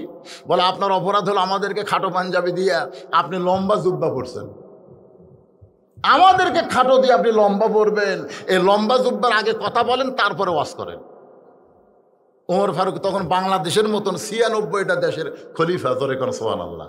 আমাদের প্রধানমন্ত্রী তো একটা পুচ্ছ একটা দেশ, যে দেশ মানচিত্র দেখা যায় না। ধরে কোন কথা ঠিক কিনা? বাংলাদেশের মতন 96টা দেশের খলিফা হচ্ছে হযরত ওমর। আর তাক বলতেছে লম্বা জুব্বা কোথায় পেলেন, আগে সেই ওয়াজ করেন। সঙ্গে সঙ্গে আব্দুল্লাহ ইবনে ওমর বাবার পাশে দাঁড়ায় গেছে, চিৎকার করে বলতেছে, রে নবীর সাহাবীরা দেখো, তোমাদের সকলের পরনে খাটো পাঞ্জাবি হলেও নতুন, আর আমার পরনে কিন্তু নতুন নাই। সাহাবেরা বলে, আব্দুল্লাহ আজকে জুমার দিনে নতুন না পরে পুরাতন পরছো কেন? বলে, নতুন কেমনে পরবো? যে লোকটার গায়ে তোমরা লম্বা জুব্বা দেখতেছো, এই লোকটা গভীর রাত্রে আমার ঘরের দরজায় গিয়ে ডাক দেয়, আব্দুল্লাহ রে, আব্দুল্লাহ রে। আমি দরজা খুলে দেখি বাবা একটা পাঞ্জাবি নিয়ে দাঁড়ায় আছে। আমি খুশি হয়ে বললাম, বাবা বাইতুল মাল থেকে একটা পাঞ্জাবি আমারে দেওয়া হয়েছে, আর একটা রাতের বেলা দিবে রাইছেন। ওমর ফারুক চোখের পানি নিয়ে বললেন, ইন্নাল্লাহা ইয়ামুরুকুম আন তুআদ্দুল আমানাতি ইলা আহলিহা ওয়া ইযা হাকামতুম বাইনান নাস আন তাহকুমু বিল আদল। জোরে কোন সুবহানাল্লাহ। আব্দুল্লাহ রে, আমি তোকে আর একটা দিবার আসিনি বাজান, তুই মনে করিস না আমি ওমর নেতা বলে নেতার বেটা দুটাও পাবে, এইটা মনে করিস না। বরং আমি ওয়া ইযা হাকামতুম বাইনান নাস আন তাহকুমু বিল আদল, আমার ইনসাফ তোর কাছে নিয়ে আইছে, এই খাটো পাঞ্জাবি আমার জন্য বরাদ্দ হয়েছে। এখন তুই বল রে বেটা, মুসল্লির পাঞ্জাবি খাটো হলেও চলে, কিন্তু ইমামের পাঞ্জাবি খাটো হলে চলে, তোরটা একটা আমাকে দান করে দে। আব্দুল্লাহ বলে, গভীর রাত্রে আমার অংশ আমার বাবাকে দান করে দিলাম। বাবা নিজের অংশ আমার অংশ একত্র করে আজকে লম্বা জুব্বা পরে খুতবা দিবে। এখন বলো বাবার খুতবা শোনা যায় কি না যায়? সমস্ত সাহাবীরা কান্দে আর চিল্লায় বলে, আল্লাহ, যখন আল্লাহর আইনে খেলাফত প্রতিষ্ঠা হবে, তখন উমর ফারুকের মতন নেতা মুসলমান পেয়ে যাবে। সুবহানাল্লাহ। খেলাফত নষ্ট করে মাবিয়া তার সন্তান ইয়াজিদকে রাজা বানাই দিছে। আমি ওটা বাধা দেওয়ার জন্য রওনা দিচ্ছি, আমার নানার ইসলামকে রক্ষা করার জন্য। এতে জীবন গেল, আমি পিছপা হব না। সুবহানাল্লাহ কন্যা কেন? হোসাইন নানার কপালে রক্ত মাখা মুখে সুমাকে বলে, নানা আমার জীবনের চাইতে তোমাকে বেশি ভালোবাসি নানা। নবী বলতেন, তুই যে কইলি আমার চাইতে অনেক বড়, এই কথা আমার ঘরের মধ্যে একলা কহ, কিন্তু এতগুলা সাহাবীর মধ্যে তুই কইছিস উমর যে গর্ব আছে, তুই আমার চাইতে কেমনি বড় হলি কহ। হোসাইন বলে, নানা বুঝেছি তুমি মন খারাপ করছো, শোনো তোমার নাতি হোসাইন হিসাব ছাড়া কথা কয় না। উমর বলে, হোসেন এই তুই ছোট্ট মানুষ, তুই হিসাবের জানিস কি? হোসেন বলে, না না তোমার আর আমার মধ্যে কথা হয় এই চিল্লাই কে? আল্লাহ রাসূল বলে, ওমর ওমর একটু বসো তো দেখি এর হিসাবটা কি। হোসেনের বলে, না না আমার 1 নম্বর হিসাব হলো তোমার মা আর আমার মা। বলো তো নানা, বলো এই দুইজনের মধ্যে কার মা বড়? প্রত্যেকটা সাহাবী চুপ করছে যে এইরকম প্রশ্ন পৃথিবীতে কেউ করবি, সাহাবীরাও কল্পনা করেনি, নবীও কল্পনা করেনি। সুবহানাল্লাহ সুবহানাল্লাহ। না না কও এই দুইজনের মধ্যে কার মা বড়? নবীর চোখ দিয়ে দর দর করে পানি পড়তেছে। আমার মা আমিনা জান্নাত পাবে কি পাবে না তার গ্যারান্টি আমি নবী দিবার পারবো না। আর তোমার মা ফাতেমা শুধু জান্নাত পাবে না, জান্নাতি নারীদের নেত্রী হবে। আর বউ একদিন আমাকে কইছে, বলতেছে আচ্ছা নবীর মেয়ে ফাতেমা যে জান্নাতি নারীদের নেত্রী হবে, এটা কি নবীর মেয়ে হওয়ার কারণে? বউর একটা কোনটা ঘুরতে দেখলো, এই কি করিস? আল্লাহ নবী নিজে একদিন ফাতেমাকে বলেছে, ফাতেমা কখনো মনে করবা না তোমার বাবা আল্লাহর নবী বলে আল্লাহ তোমাকে ছেড়ে দিবে। এখানে এটা কখনোই মনে করবা না, তোমাকে বিশ্বাস করতে হবে আমল করে জান্নাত লাভ, আমল না করলে জান্নাত নেই। কথা কোন ঠিক কিনা? নবী বলেছে যে আমি তোমার বাবা বলে নবী বলে তুমি জান্নাত পাবে, এটা কখনো মনে করো না। জান্নাতে যদি যাবার চাও তাহলে আমল করে জান্নাতে যাও। তো ফাতেমা বলে বাবা কি আমল? আল্লাহ রাসূল বললেন বেশি আমল না, মাত্র 4 আমল: নামাজ, রোজা, স্বামীর কথা মতো চলা, আর সতীত্বের হেফাজত, পর্দা করা। ফাতেমা বলে বাবা এই 4টার মধ্যে আবার কোনটার গুরুত্ব বেশি? রাসূল বললেন পর্দা। মেয়েদের জন্য পর্দার গুরুত্ব সবচাইতে বেশি। পর্দা যদি না থাকে তাহলে মেয়েদের নামাজ রোজা একটাও কবুল হবে না। আমার কথা কি বুঝলেন? পর্দার গুরুত্ব যে বেশি এটা কিন্তু আমরা বুঝি কখন? মরে গেলে। আমার এলাকার মেয়েরা মরে গেলে 5 কাপড় দেয়। আপনারা কয়টা দেন? 5টা কাপড় দিয়ে খালি কাফনি রাখেন না, আবার খাটনি ঢাকেন। কথা কয় না, খাটনি ঢাকেন না। সবাই বলে মেয়ে মানুষের লাশ দেখা যায় নাই, খাটনি ঢাকা তো। ফেরেশতারা এসে ঘুরতেছে, বলতেছে আল্লাহ ই যখন জীবিত আসলো পাড়ার সবাই দেখছে, আর মরার পরে 5 কাপড় দিয়ে চাদর দিয়ে আবার ঢাকছে, ব্যাপার কি? আল্লাহকে ওটা বাংলাদেশ রে, ওটা বাংলাদেশ। এটি বাঁচতে না মারলেও মরার পরে মানে রে। আমি মায়েদের বলতেছি মা 5টা কাপড় কি জন্যে? খুব খেয়াল করবে মেয়েদের 5 কাপড়, 3টা হলো পুরুষের মতোই পরা লাগবে, জোরে কোন ঠিক কিনা? আর 2টা বেশি, একটা হলো মাথা বাঁধ, একটা হলো সিনা বাঁধ, একটা হলো বুক বান্ধা, আর একটা হলো মাথা বান্ধা। মেয়ে মানুষের চুল পরপুরুষ দেখা জায়েজ না হারাম? আর এখনকার মেয়েরা চুল বেচতেছে। হ্যাঁ বেচতেছে, এরকম নাই? অনেক মায়েরা চুল বেচে, কতগুলো লোক চুল চুল চুল চুল করে ঘেরে বাইরে দেখে 1 বস্তা। আমাকে দেখে মারছে, দৌড়ামে থাম, এগুলো কে দেয়? হুজুর মেয়েরা দেয়, আমরা লেই। কিভাবে লেস? বলে এই 1 টাকার ওজনে চুল দিলে 60 টাকা, মানে একটা কাঁচা 1 টাকার ওজনে চুল দিলে কয় টাকা? সেটা অনেক দিন আগে, এখন হয়তো আরো বেশি হচ্ছে। তো 1 টাকার ওজনে এই টাকাতে আমরা লেই, টাকা তুলে দেয়, ওরা চুল দেয়। সারা সপ্তাহে যে চুলগুলো হাঁচিটা বাড়াছে এই চুল আমাকে দেয়, আমরা লাড়া চেড়া লেই, লাড়া চুল লাড়ে। আর কয় ভাবি আর একটু লাগবে, ভাবি ভাই আর তো নাই। কয় তাহলে তো 60 টাকা হচ্ছে না, একটু। ঠিক আছে ভাই বসো, দেখি তো কিছু ব্যবস্থা করা যায় কিনা। তো মুড়ে যে চিরুনি আছে, মুড়ে যেরকম মাথার হাঁসর দিলে চুল ছিঁড়া যায়, ওই রকম চিরর দিয়ে হাঁচড়ে হাঁচড়ে ওরই সামনে চুল দিচ্ছে। দেখো তো ভাই ওজন ঠিক হলো? ওই লাড়িয়া চাড়া করছে, ভাবি এবার ঠিক আছে। যে চুল পরপুরুষ দেখা হারাম সেটা লাড়িয়া লাড়িয়া কিনতেছে। মেয়ে মানুষরা জান্নাত পেলে ওই মাথা লিয়া জান্নাতে যাওয়ার পারবি না। এই মায়েরা যারা পর্দার অন্তর আছেন, আর একটা হলো সিনা বাঁধ। আপনার বুকে এমন একটা জিনিস আছে, এমন একটা নিয়ামত আছে যেটা আপনাকে ঢেকে রাখতে হবে। যেরকম কথা ঠিক কিনা? পরপুরুষের নজর যেন সেদিন না পড়ে। আগেকার মা বোনেরা দেখছি তারা ওন্না পড়তো, মেয়েরা ওন্না পড়তো, এখন আবার ওন্না মাফলা হয়ে গেছে। আল্লাহর বান্দার একটু মনোযোগ দিয়ে কথাগুলো শুনবেন। যে কয়জন আপনারা বসে আছেন আর কিন্তু নড়াচড়া নাই, আর কিন্তু আছে আর নাই। এখন বোঝা গেল সব ধানগুলো বসে আছে, চিটা পাতান আউট হয়ে গেছে। সকলে এখন আলহামদুলিল্লাহ। আবার মনে করেন না যে আমি সারা রাত ওয়াজ করবো। বাজান গো, একটু আমার মা বোনদের কথা বলতেছিলাম। আমার মায়েরা যদি ভালো হয়, পেটের সন্তান আল্লাহর ওলি হবে। আমার মায়েরা পর্দার অন্তরালে একটু মনোযোগ দিয়ে শোনেন। বলতেছে না না, আমার 1 নম্বর প্রশ্ন হলো আপনার মা আর আমার মা বলেন তো না না, এই 2 মায়ের মধ্যে কোন মা বড়?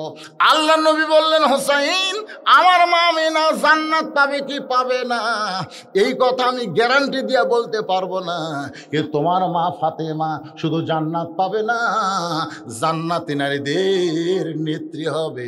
আমার মা আমিনার চাইতে তোমার মা ফাতেমা আল্লাহর কাছে কোটি কোটি গুণ বড়। হোসেন বলে না না, আমার 2 নম্বর হিসাব হলো তোমার বাপ আর আমার বাপ। বলো তো না, বলো এই 2 বাপের মধ্যে কোন বাবা বড়? আল্লাহর নবী এতিম, কোনদিন বাপরে দেখে নাই। কোনদিন দেখছে নাকি? শিশুকালে মইরা গেছে মা, গর্ভে থাকতে মরছে পিতা, নবী চোখে দেখলেন না। এটা কইলে গুনাহ হবে নাকি? তাহলে বলেন শিশুকালে মইরা গেছে মা, গর্ভে থাকতে মরছে পিতা, নবী চোখে দেখলেন না। কে করিবে লালন পালন, কে করিবে লালন পালন, কে দিবে সান্ত্বনা? এই দুনিয়ার এতিম নবী ছিলেন একজনা। কোনদিন বাবার মুখ দেখে নাই। হোসেন বলতে বলো না, বলো তোমার বাবা বড় না আমার বাবা বড়? রাসূল কান্দের, হোসেন রে আমার বাবা আব্দুল্লাহ জান্নাত পাবে কি পাবে না সেই গ্যারান্টি আমি নবী দিবার পারবো না। আর তোমার বাবা আলী শুধু জান্নাতি না, এই দুনিয়াতে 10 জনকে আল্লাহ জান্নাতের সার্টিফিকেট দিয়েছে, তার মধ্যে 4 নম্বর হলো তোমার বাবা আলী।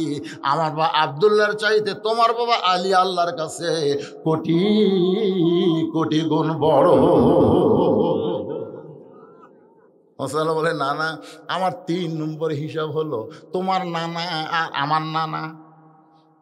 বলো তো না, বলো এই 2 নানার মধ্যে কোন নানা বড়? ওমর ফারুক দৌড়াইস, এক দৌড়ে এসে হোসেনকে বুকের উপরে নিয়ে চুমু দিয়ে বলে বাবা রে আমি মূর্খ, আমি বুঝতে পারিনি বলে রাগ করছি বাজান। সে তোর বাপ তোর মূর্খ না, তোর বাবা হলো জ্ঞানীর জ্ঞানী। ধরে কারণ সুবহানাল্লাহ। আল্লাহ রাসূল বলেছেন আমার আলী কিন্তু এলেমের হাফেজ। ধরে কারণ সুবহানাল্লাহ। সর্বপ্রথম 30 পারা কোরআন যিনি দুনিয়াতে হেফজ করছেন সর্বপ্রথম, তার নাম হলো হযরত আলী। আপনারা হয়তো চিন্তা করেন হুজুর আবু বকর হবার পারলো না কেন, উমর হতে পারলো না কেন, ওসমান হতে পারলো না কেন, আলী কেন হলো? এর কারণ হলো সর্বপ্রথম যিনি ইসলাম গ্রহণ করছে, ঈমান গ্রহণ করছে, পুরুষের মধ্যে আবু বকর, নারীদের মধ্যে খাদিজা, আর ছোট্ট বাচ্চাদের মধ্যে হযরত আলী। ধরে কোন সুবহানাল্লাহ। আবু বকর রাদিয়াল্লাহু যখন ঈমান গ্রহণ করছে তখন তার বয়স ছিল 35 বছর। কয় বছর? 35 বছর। আর খাদিজা যখন ঈমান গ্রহণ করছে তখন তার বয়স হলো 55 বছর। আর হযরত আলী যখন ঈমান গ্রহণ করছে তখন তার বয়স হলো মাত্র 8 বছর। আপনারা বলেন তো, মাদ্রাসার যদি 55 বছরের একজন ছাত্রী, 35 বছরের একজন ছাত্র, আর 8 বছরের একটা শিশু যদি ভর্তি হয় আর কোরআনে হেফজ দিয়ে শুরু করে, তো কোনটা আগে হাফেজ হবে? আবু বকর রাদিয়াল্লাহু সকালে মুখস্থ করে বিকালে হতে হতে ভুলে যায়। মানে বউ আছে, সোল আছে, অনেক চিন্তা করা লাগে, বোঝেন না? আর আলীর বউ নাই, সোল নেই, খালি সময় ধুকতিছে আর মারতিছে। এই জন্য দেখবেন হাফেজে মাদ্রাসায় কিন্তু কোনো বুড়া হাফেজ হওয়ার নিয়তে ভর্তি হয় না, যারাই হয় শিশু শিশু বাচ্চারা হয়। জোরে কোন কথা ঠিক কিনা? সর্বপ্রথম নবীর উপরে যে কোরআন আল্লাহ নাজিল করেছে, প্রথম হাফেজের নাম হলো হযরত আলী। জোরে কোন সুবহানাল্লাহ। একই বৈঠকে বসে নবী আলীর জ্ঞান পরীক্ষা করার জন্য খুরমা খেজুর খাচ্ছে। আবু বকর, ওমর, ওসমান, আলী আরও সাহাবীরা। রাসূল খুরমা খেজুর খায় আর আলী যখন অন্যদিকে তাকায় ফক করে বিচি রাখে মুখের সামনে। খাওয়া শেষ হলে রাসূল বলতেছে দেখো আলীর পেটে আজকে কত ক্ষুধা, একলাই কতগুলো খেজুর খাচ্ছে, দেখো মুখের সামনে বিচির ঠিপ। হযরত আলী দাঁড়িয়ে বলতেছেন আসলেই তাই ভাই, আমার খিদে একটু বেশি, আমি বেশি খাই, যার প্রমাণ হলো বিসি। তোমরা বলো তো ক্ষুধা কার বেশি, যে বিসি বার করা খায় না বিসি সহ খায়? সবাই বলতেছে যার ক্ষুধা বেশি তো বিসি বের করার টাইমই পাবি না। তো দেখো নবীর দিকে তাকে দেখো, একটাও বিসি নেই, তার মানে নবী বিসি সহ খাচ্ছে। হিসাব করবে কি দিয়া? সঙ্গে সঙ্গে নবী বলেন ওঠ ওঠ, একটানে উঠায় নিয়ে বুকের সঙ্গে বুক মিলায় কপালে চুমাতে বললেন আনা মাদিনাতুল ইলম ওয়া আলিউ বাবুহা, আমি হচ্ছে ইলমের শহর, তুই হচ্ছিস তার দরওয়াজা। ধরে কর সুবহানাল্লাহ। তো সে আলী তোর মুখে ঠাসি মারলো কেমনে? দাঁত দিয়ে মুখ রক্তাক্ত হয়ে গেল। হোসাইন, তোমার নানার নানা ওয়াহাব জুহুরিকে দুনিয়ার কোনো মানুষ চিনবে না, আর হোসেনের নানাকে শুধু দুনিয়ার মানুষ না, স্বয়ং আল্লাহ তাআলা ইমামুল আম্বিয়া ইমামুল মুরসালিন করেছে ঘোষণা। এখন হোসেন বলে, না না, তুমি এখন কও আমার সাইডে কোন দিক দিয়ে তুমি বড়, এখন তুমি কও তোমার সাহাবীর সামনে মায়ের দিক দিয়ে কে বড়? রাসূল কয় তুই বলো। বাপের দিক দিয়ে তুই বলো। নানার দিক দিয়ে। আল্লাহ রাসূল খপ করে হোসেনকে তুলে সাহাবীদের সামনে বলতেছে, তোমরা দেখো হোসাইনের মাথা আর আমার মাথা দেখো তো। আলী বলতেছে, মাথা উপরে গেলে কি হবে, পা কুটি। তার মানে হোসেন যে বড় হয়েছে এটা নিজে বড় হয় নাই, নবীর কারণে, নবীর ওসিলায়। ধরে কোন কথা ঠিক কিনা? সেই হোসাইন তার বাবার দিকে আঙ্গুল তুলে বলতেছে, ও বাবা, তুমি আমাকে মারছো বাবা, তুমি আমাকে ফেলে দিয়েছো বাবা, তুমি কি আমারে চিনো? এরপরেও হযরত আলী আল্লাহর কোরআনকে সম্মান দিয়া কোরআনের ক্ষমতায় দরজা পর্যন্ত গিয়া দরজা খুলেছে ফকিরকে খাবার দিবে। দরজা খুলে তাকায় দেখে ফকির দাঁড়ায় আছে, যাই হাঁটপার পরে না, কান্দর চলে যাচ্ছে, ওই খাড়া হয়ে আছে। আলী বলতেছে, এই মেয়ে, তুই না নড়বার পারিস না, 3 দিন হলে না খাওয়া, তোর আমি কান্দে করে নিয়ে আমার চাদরের উপরে শুয়ে রাখলাম, তুই দাঁড়ায় আছিস কেন? ফকির চিল্লায় বলতেছে, ওয়ালাইকুম আসসালাম ওয়া রাহমাতুল্লাহ। আলী কয়, কে রে, সালাম দিলাম কখন আর উত্তর দিল কখন? সালাম দিছে কখন? তখন কি বলছে, এই মিয়া, এরা হাফসে গেছে, কি করছেন? আর হচ্ছে এখন তা আমাকে এই যে একটা গন্ডগোল, ফেতনা ফাসাদ, আমাকে বাংলাদেশ সবচেয়ে কম না বেশি? কথা কর না কেন? একজন ক্ষমতার থাকবে আর একজন জেলের মধ্যে থাকবে, একজন অসুস্থ হয়ে মরে যাবি, বিদেশি চিকিৎসার চান্সও পাবি না। ধরে কোন কথা ঠিক কিনা? এই ফেতনা ফাসাদ গন্ডগোল করবি, এটা ফেরেশতারা কিন্তু আল্লাহ কছিল যে আল্লাহ আমরাই তো আপনাকে আপনার তসবি তাহলিল এগুলো করতেছে, আবার খামাখা আদমক তৈরি করবেন। আল্লাহ একটা কথা বলেছিলেন, মারেফতের কথা, ইন্নী আলামু মালা তা'লামুন, আমি যা জানি তোমরা তা জানো না। ফেরেশতাদের বলেছে, তোমরা তা জানো না, আমি আল্লাহ যা জানি। এই কথা বলার পেছনে কারণ হলো, দুনিয়াতে আমরা ফিতনা ফাসাদ গন্ডগোল করার পরেও কিন্তু আমরা মুসলমান। আল্লাহ বলেছেন, লা তামুতুন্না ইল্লা ওয়া আনতুম মুসলিমুন, তোমরা মুসলমান না হয়ে মরো না। ওই ফকির বলতেছে, আলী রে, আসলেই আমি ফকির না, আমি হলাম আল্লাহর রহমতের ফেরেশতা। জোরে কান সুবহানাল্লাহ।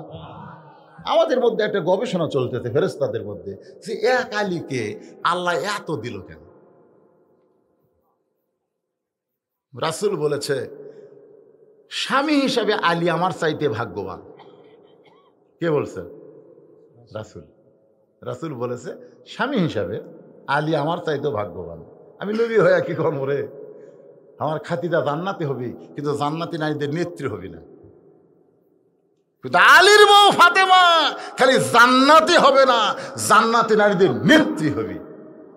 এই হিসাবে স্বামী হিসাবে আলী আমার চাইতে ভাগ্যবান রে। রাসূল বলেছেন, বাপ হিসাবে আলী আমার চাইতে ভাগ্যবান। আল্লাহ রাসূল বলেছেন, বাবা আদম থেকে আমি নবী পর্যন্ত নবীর সন্তানেরা, ছেলেরা নবী হতে পারে, জান্নাতি হতে পারে, কিন্তু জান্নাতি যুবকদের সর্দার কোন নবীর সন্তান হবে না। জান্নাতি যুবকদের সর্দার হবে আলীরই 2 বেটা। তাহলে বাবা হিসাবে আলী কয় নম্বর? কথা কন না কেন? স্বামী হিসাবে কয় নম্বর? আবার জ্ঞানী হিসাবে কয় নম্বর? জ্ঞানী। আবার জিহাদের ময়দানে বীর হিসাবে। একটা যুদ্ধে পরাজয় একেবারে দরজাতে এসে গেছে, মুসলমানের পরাজয় করবি, সব ভয়ে দৌড় মারতেছে, একেবারে দৌড়াদৌড়ি করতেছে মুসলমানেরা। আলী চিন্তা করলো, না, আজকের যুদ্ধে বিজয় আসবেই। এই বলে তিনি যে একাই যুদ্ধ শুরু করে দিলেন। সমস্ত কাফেররা হযরত আলীর উপর আঘাত শুরু করলো। তিনি খালি ঢাল ধরলেন, ঢাল। ওরা সমানে খালি ঢালের উপর তীর মারে, বর্ষা মারে। একসময় ঢাল ভেঙে মাটিতে পড়ে গেল। আলী কিন্তু ঢাল পড়ে গেল দেখে নিজে বসলো, তা বসলো না, এক দৌড়ে কামুজ দুর্গের দরজা, কামুজ দুর্গের দরজা হ্যাঁচকা টান মারছে। যেই টান মারছে আর দরজা তার হাতের মধ্যে চলে এসেছে। এইরকম যে দরজা 70 জন লোক লাগে খুলতে লাগাতে, সেটা একজনের হাতত, তাও বাম হাতত। ডান হাতে তরবারি, বাম হাতে দরজা। কাফেররা কয় এটা মানুষ লয়, একবারে সবাই দৌড়, এটা মানুষ লয়। আলী কয় রে কি হলো রে, সব তখন দৌড় মারতে ফেলে দিয়েছে। 80 গজ দূরে কাগজের মতন যে উড়ে পড়ছে। সাহাবীরা গিয়ে নবীকে বলতেছি, ইয়া রাসূলুল্লাহ, পরাজয় দরজাতে এসে গেছিল, কিন্তু আলীর কারণে আমরা বিজয়, আলীর কারণে আমরা বিজয়। রাসূল বলে আলীর কারণে তোমরা বিজয়, অথচ আল্লাহ কোরআনে বলেছেন ইজা জা নাসরুল্লাহি ওয়াল ফাত, প্রত্যেকটা বিজয়ে আল্লাহর কারণ। জোরে কোন কার কারণ? তো এখন রাসূল বলতেছে আলীর কারণে কেমনি? বলে হুজুর এই কিছুক্ষণ পরে হয়তো আলী এসে দাঁড়াচ্ছে। রাসূলের খবর কি? আলী বলতে আমার আগেই তো খবর পাচ্ছেন, কামুজ দুর্গের দরজা হ্যাঁচকা টান মেরা ঢাল বানাচ্ছে, সব ভয়ে পলায় গেছে, ফেলিয়ে দিছি, 80 গজ দূরে গিয়ে পড়ছে। রাসূল কয় সত্যি তাই নাকি? সত্যি মানে বিশ্বাস করতেছেন না? এতগুলো সাহাবী বলতেছে, আমি বলতেছি। কয় না, আমি না দেখে বিশ্বাস করো না। কয় হুজুর কি দেখবেন? কয় চলো দরজা কুটি, কয় ও যা চল তোল। ফাইলিয়া দিলে 80 গজ দূরে, তাই সেটা আবার তুলবার করছেন। হয়তো আলী যে দরজা ধরে টানে, লিজি লড়ে কিন্তু দরজা লড়ে না। আলী কয় কি হলো? আল্লাহ রাসূল বলে আলী, তুমি যখন যুদ্ধ করতেছিলে তখন তুমি একলা ছিলে না, তোমার সঙ্গে আল্লাহ ছিল। সুবহানাল্লাহ। এই আল্লাহর সাথে থাকার কারণে দরজা তোমার ঢালা আছে, আল্লাহর সাথে থাকার কারণে তোমার হাতের জোর না, আল্লাহর কুদরতি শক্তিতে দরজা 80 গজ দূরে গিয়ে পড়ছে। এখন তোমার সাথে আল্লাহ নাই, তুমি একলা হয়ে গেছো। এই কথাটা বলার পিছনে কারণ হলো ফিলিস্তিনের মুসলমানের বিজয় হবেই, ইসরায়েলেরা পৃথিবী থেকে ধ্বংস হবেই হবেই।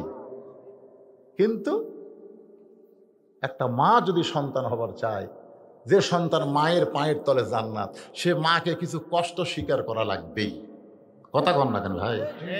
প্রথম মা ওই জীবনে বিষ বোঝে, ওইখানে মা হবার চাই, আমার মা করে ডাকবি, আমার মা করে ডাকবি। পেটের বাচ্চা যে এসে কামড় মারছে, মানে এখন দুনিয়াতে আসবি আর থাকবি, তাই সঙ্গে সঙ্গে বিষ খামো, গলা ধরে দিব, মরে যাবো। দাদি নানি দৌড়ে আসে দরজা বন্ধ করে দেয়, কেড়ে পাগলি চিল্লেস করে, আমি আর দেবো না, মানে এমন আমার কষ্ট শুরু হয়ে গেছে। জোর করে শোয়ায়, পানির মধ্যে নরম কাপড় চুলায় কপালত দিয়ে কয় ধৈর্য ধর, অতা সবই সবর, ধৈর্য ধর, মা হবি, পায়ের তলে জান্নাত হবি। এমনি এমনি এখন দাইমা সন্তান টানতেছে, সন্তান একলা আসতেছে না, রক্ত আসতেছে। যেরকম কথা ঠিক কিনা? রক্ত দিয়ে আগে ওই জমিন ভিজে যায়, তারপরে সন্তান বের হয়। সন্তান বার হওয়ার পরেও আবার গল গল করে রক্ত আসে। মা বেহুশ হয়ে গেছে। সন্তানকে গোসল করে মায়ের বুকের ওপরে যখন দেয়, মা কিন্তু সন্তানের এই পায়ের পরশে, দেহের পরশে হুঁশফিরা হয়। জিব্বা বের করে সন্তানের গালে কপালে চুমু দেয়। দাদি নেনি বলে এরই জন্য বিষ খাবার চালু, এরই জন্য গলার দড়ি দিবার চালি, এবার চুমে খাস কেন? মা বলে দাদি দাদি, কষ্টর পরে, রক্তের পরে এইরকম নিয়ামত আল্লাহ আমাকে দিবি, এটা আমি কল্পনাও করিনি দাদি।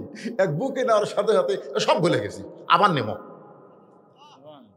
আল্লাহ বলেছেন, রাসূল বলেছেন, মা হাদান ইয়াদখুলুল জান্নাতা ইহুব্বু ইয়ারজি ইলা দুনিয়া ওয়ালাহু মা আলাল আরদি মিন শাইইন ইল্লা শাহীদুন ইয়াতামান্না ইয়ারজি ইলা দুনিয়া ফায়ুক্তাল আশারা মাররাতান লিমা ইয়ারা মিনাল কারামাতি। রাওয়াহুল বুখারী কিতাবুল মাগাজি। এই ফিলিস্তিনের মুসলমান জান্নাতে যাওয়ার পরও, এই হাদিসটা শোনেন বুখারী শরীফের, দুনিয়াতে আসার জন্য ছটফট করবে। আল্লাহ বলে এই দুনিয়াতে শহীদ হওয়ার কারণে তোকে জান্নাতুল ফেরদাউসের মধ্যে রাখছি, আবার দুনিয়াতে যাওয়ার চাস কেন? ও তখন বলতেছে, আল্লাহ প্রথম শহীদ হওয়ার সময় যে মজা পাচ্ছি সেই মজা জান্নাতের মধ্যে নাই। এই জন্য আবার আমরা দুনিয়াতে যাব, ফাইতাল আশার মারাতাল, কম করে হলো 10 বার আমরা যুদ্ধ করে 10 বার শহীদ হব, তারপরে জান্নাতে আসবো। একবার শহীদ হয়ে আমাকে মনে তৃপ্তি হচ্ছে না, আবার যাব দুনিয়ায়। তার মানে বোঝা গেল ফিলিস্তিনে যারা রক্ত দিচ্ছে, যারা শহীদ হচ্ছে, এরা যে শান্তি পাইছে ওই শান্তি কিন্তু জান্নাতেও নাই। আপনারা কি মনে করতেছেন এই রক্তগুলো বৃথা যাবে? মায়ের রক্ত কি বৃথা যাচ্ছে? মা মা করে মুকুট ফ্যানটা তুলতে সন্তান। আল্লাহর বান্দারা, ওই রক্তের ভিতর দিয়ে মেহেদী আলাইহিস সালামকে আল্লাহ দুনিয়াতে প্রেরণ করবে। ওই ফিলিস্তিনের বাইতুল মুকাদ্দাস থেকে ঈসা আলাইহিস সালামকে আল্লাহ দুনিয়াতে পাঠাবে। মুসলমান আর ইহুদি খ্রিস্টান হিন্দু বৌদ্ধ সবাই হবে এক দল, মুসলমান হবে এক দল। তখন হানাফি হাম্বলি শাফি মালিকি আহলে হাদিস এগুলো থাকবি না, পীরপন্থী মাদার মধ্যে সব ভাঙ্গা এক দল। ধরে কোন কয় দল? মুসলমানকে আল্লাহ দুনিয়া দিয়ে দিবে। তখন কবি কে রে, সব কাফেরারা মরছে নাকি রে? এই ইহুদি খ্রিস্টান হিন্দু এরা কুটি গেল রে? আল্লাহ তখন কবি পাহাড়ের গুহার মধ্যে ঢুকছে। যা, আমি সিয়ারত বস্তা দেখি আমার মেয়ে আমার বইয়ের উকুন বাসে, উকুন মাথার উকুন বাসে। যা, একটা উকুনের নাম হচ্ছে ফুতালি, একটা উকুনের নাম কি না না ফুতালি, একটা নাম হলো ফুতালি। ওটা তাহলে এরকম করে মানে, আর ঢেলায় এরার উপর কুট্টুস করে মানে। তো মুসলমানরা পাহাড়ের গুহার মধ্যে যায়, ঘাট ধরে টানে বের করবি কিরা লুকা চুকা। মুসা আলাইহিস সালামের মতন 1 টাকার চড় মারি, 1 টাকার ইহুদি মরবি, খ্রিস্টান মরবি। গোটা পৃথিবীতে উকুন বাসার মতন বেসে আল্লাহ তাআলা গোটা পৃথিবী মুসলমানকে দিয়ে দিবে। জোরে কোন সুবহানাল্লাহ। কষ্টের পরে মা যেমন সন্তান পাইছে, এমন কষ্ট এমন ত্যাগ স্বীকার আমাদের না করলে আমরা কোরআনকে পাবো না। জোরে কোন কথা ঠিক কি না? ফেরেশতা বলে, আলী রে, এত ডিগ্রি দেওয়ার পরে আজকে আল্লাহ তাআলা তোমার জন্য আলাদা একটা ডিগ্রি দান করেছে। তুমি সব কিছুর চাইতে কোরআনকে প্রাধান্য দিলে, তুমি কোরআনকে গুরুত্ব দিয়ে ফকিরকে তুমি কান্দে নিলে, তুমি কোরআনকে গুরুত্ব দিয়া বউ সন্তানকে বাদ দিয়া আল্লাহর নামাজ শুরু করলা, তুমি কোরআনকে গুরুত্ব দিয়া আল্লাহর কাছ থেকে ভিক্ষা পাইলা, তুমি কোরআনকে গুরুত্ব দিয়া সন্তান বিবির দিকে না তাকায়া দরদার ফকিরের দিকে তাকাইলা। এই কারণে আল্লাহ কোরআনের কারণে তোমাকে একটা ডিগ্রি দিল। এই ডিগ্রির নাম হলো কাররামাল্লাহ ওয়াজহাহু। আল্লাহ তোমার চেহারাকে সবার চাইতে সম্মানিত বানায়া দিছে। আজকে যে ছেলেরা মদিনার ফুল, যারা কোরআনের জন্য মাহফিল করলো, আল্লাহ তাদের চেহারাও যেন কোরআনের কারণে সম্মানিত করে দেয়। জোরে কোন আমিন। আজকে যারা এই কঠিন ঠান্ডার মধ্যে এই ভিজা মাটির উপরে এই দীর্ঘ সময় পর্যন্ত বসে থাকলো, আমার ওয়াজের জীবনের এই এত বছরের জীবনে আজকে প্রথম দেখলাম মাহফিল মোনাজাত না করে লোকজন উঠে যায়। আজকে প্রথম দেখছি এইরকম একটা অবস্থায় আল্লাহ শেষ পর্যন্ত আবার লোকজনকে কিছু ফেরত এনে, অনেক কিন্তু আবার ফেরত এসে আবার বসলো, আবার আলোচনা শুনলো। এই কথাগুলো বলতে বলতে রাত 12টা 12:15 বেজে গেল। দীর্ঘ সময় পর্যন্ত আমরা আলোচনা শুনলাম। এর ফাঁকে কিছু দানও করছি কম বেশি, যাই হোক। দিয়েছেন তো আপনারা? কিছু দেননি, কিছু দিয়েছেন। যেটুকু দিয়েছেন আলহামদুলিল্লাহ। দোয়া করবেন, এদের জন্য দোয়া করবেন, এই বাচ্চাদের জন্য, এই মদিনার ফুলদের জন্য দোয়া করবেন। আল্লাহ যেন মদিনার মানুষটার মহব্বত এদের কলিজার মধ্যে দেয়। সমস্ত ছেলেরা যুবকেরা যেন রাসূলের সুন্নাতকে আমল করে, রাসূলের আদর্শকে যেন গ্রহণ করে নেয়। সকলে বলে আমিন। আর যারা সর্বাত্মক সহযোগিতা, বিশেষ করে সাবেক মেম্বার সাহেব সহ আব্দুল সালাম সহ যারাই এই মাহফিলের তদারকি করেছেন, আজকে অনেকেরই মন হয়তো এরকম হতে পারে, আমার এই ভাইটা আসার পর থেকে বলছে, হুজুর নানা বলো না লাতি বড় এই ওয়াজটা করবেন, এটা করবার যায়। যাই হোক, একটা হয়েছে। তারপরও কি আলহামদুলিল্লাহ, কি কন আলহামদুলিল্লাহ। আল্লাহ কবুল করুক। জোরে কোন আমিন। আস্তাগফিরুল্লাহ রাব্বি মিন কুল্লি জামবি ওয়া তুবু ইলাইহি লা হাওলা ওয়ালা কুওয়াতা ইল্লা বিল্লাহিল আলিয়্যিল আযীম। আল্লাহুম্মা সাল্লি আলা সাইয়্যিদিনা শাফিনা। এই মোনাজাত না করে কেউ যাবেন না, এত কষ্টের মাহফিল, সবাই মোনাজাত করে যাবেন। মোনাজাত হলো মাথা, বোঝেন না? হতে পারে কবুল, পারে কি পারে না, হতে পারে জীবনের শেষ মোনাজাত। সদস্যের নিয়মটা কি সেরকম? আচ্ছা আচ্ছা, কেউ যদি ইচ্ছা করে মদিনার ফুল সংগঠনের সদস্য হতে চান, সদস্য আর কয় টাকা সদস্য না? সদস্য একটা টাকা তুলবে, আমরা ওখানে তার নাম লিখে নিই। আচ্ছা আচ্ছা, আপনাদের মধ্যে কেউ যদি এই মদিনার ফুল সংগঠনের সদস্য হতে চান তাহলে হাত তুলবেন, আপনাদের কাছে গিয়ে ইনারাই নাম লেখায় নেবে। যদি আপনাদের মধ্যে কেউ নতুন সদস্য হতে চান, যদি বছরে 500,000 টাকা দিয়ে আমি মাহফিল সংগঠনের সদস্য হব, এরকম যদি কেউ নিয়ত পোষণ করেন, একটা নিয়ত করেন, বুঝছেন, ভালো নিয়ত করলেও সব। একটা লোক যদি বলে আল্লাহ আমার টাকা দিলে আমি হজ করব, এই নিয়ত করা মাত্রই আল্লাহ তাকে হজের সব দেয়। কি জন্যে? ভালো নিয়ত করছে। আর কেউ যদি কয় আমি টাকা বিশাল একটা সিনেমা হল বানাবো, আল্লাহর সাথে সাথে পাপ দেয় না। খারাপ কাজের নিয়ত করলেও আল্লাহ পাপ দেয় না যতক্ষণ পর্যন্ত সিনেমা হল না বানাবে। আর ভালো কাজের নিয়ত করার সাথে সাথে সওয়াব। ধরে কেন সুবহানাল্লাহ। কারণ আপনি যদি সংগঠন আগামী বছর আসতে তুমি মরেও যান, কিন্তু আপনি যে নাম লেখালেন, এই নাম লেখার কারণে আল্লাহ পাক আপনাকে জান্নাতি সদস্য হিসেবে কবুল করে নেবে। একটা শ্রেষ্ঠ সুন্দর নাম হলো মদিনার ফুল। মনে বড় আশা ছিল যাব মদিনায়। এই সাইডে একজন হাত তুলছে বাবা, আর একজন নয় নামো। মনে বড় আশা ছিল। আপনার উঠে যাচ্ছেন কেন? কয় মিনিট লাগবে? সালাম আমি করব গিয়া, সালাম আমি করব গিয়া নবীজি রওজায়। মনে বড় আশা ছিল আমি যাব মদিনায়। ভাইজান মেলাগুলো হাত তুলছে রে, আরো 2-1টা খাতা আলা নাই, 1 লাখ কয় টাকা দৌড়াবে। নাম খালি লিখলে হবে না তো, নাম লেখা লাগবে, গ্রাম লেখা লাগবে, বাপের নাম, মোবাইল নম্বর। একটা সদস্য হবার গেলে তাকে যেন আপনি ধরতে পারেন, তার নাম একে শামসুল ইসলাম।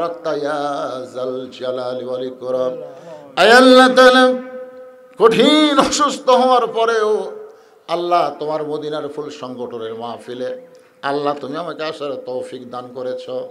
আল্লাহ ঘন্টার পর ঘন্টা আলোচনা করে আল্লাহ অবশেষে আখিরি মোনাজাতে তোমার বান্দা বান্দিদের নিয়ে হাত তুলেছি। আল্লাহ মেহেরবানি করে আজকের মাহফিল আমাদের সকলের হেদায়েতের জন্যে, নাজাতের জন্যে, জান্নাতের জন্যে কবুল করে না।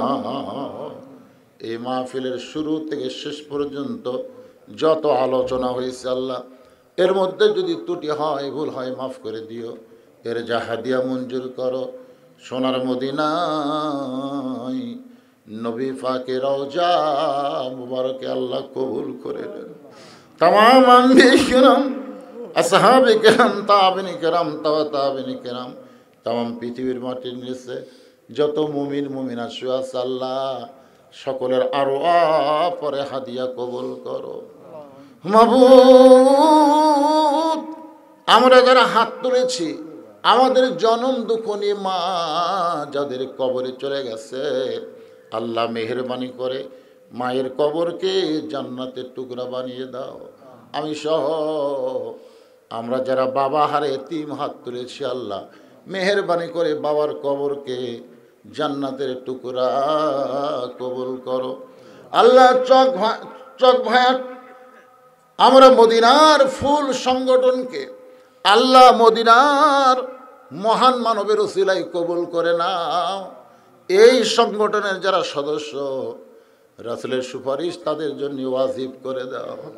আল্লাহ প্রতি বছর সুন্দর করে একটা মাহফিল যেন করতে পারে এমন ইমানি শক্তি যুবকদেরকে দান করে দাও। আল্লাহ পর্দার অন্তরালে আমার মা বোনেরা বসে বসে আলোচনা শুনেছে, আবেদা সালিহা পর্দানিশী কবুল করে মা ফাতেমার চরিত্র দান করে দাও। আল্লাহ আমি অসুস্থ, আমার মতো যারা অসুস্থ ওই হাত তুলেছে, আল্লাহ সুস্থতার নিয়ামত দান করো। আল্লাহ আমার মা অসুস্থ, প্যারালাইসিস হয়ে গেছে, আল্লাহ হাত পা চলে গেছে, আর মাটাকে তুমি আল্লাহ পুরাপুরি সুস্থতা দান করো। আল্লাহ আল্লাহ তুমি রহম করো। আল্লাহ গোটা বিশ্বের মুসলমান, বিশেষ করে ফিলিস্তিনের উপরে তুমি খাস রহমত নাজিল করো। আবরাহা বাদশাহ কাবা ঘর ভাঙতে আইছিল, তুমি আবাবিল পাখি দিয়া কাবাকে হেফাজত করেছো। আল্লাহ তুমি সব পারো। আল্লাহ তো ইহুদিকে পৃথিবী থেকে ধ্বংস করে দিবার পারো, তুমি সব পারো। আবরাহা বাদশাকে পারলে, হস্তি বাহিনীকে পারলে, তুমি কেন পারবে না? তুমি সবই পারো। আল্লাহ মুসলমানের রক্ত তোমার পছন্দ, এদেরকে শহীদের